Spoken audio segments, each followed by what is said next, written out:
sa araw ng kanilang kamatayan.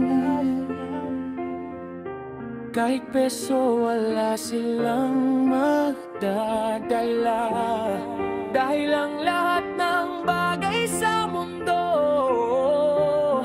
ay maiiwan.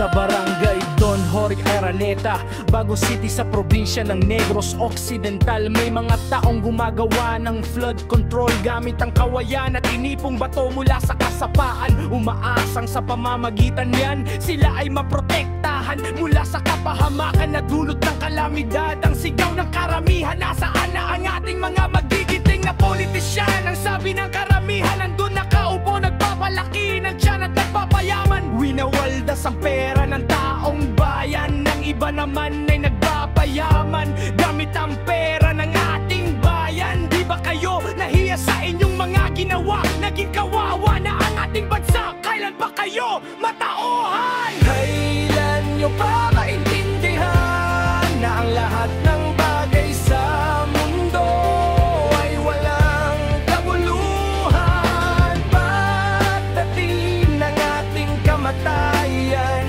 mas mabuti ang tumulong sa mga taong nangangailangan ng tulong. Dahil pagdating ng araw na tayo ay mamatay, merong ganting pala na sa atin ay naghihintay.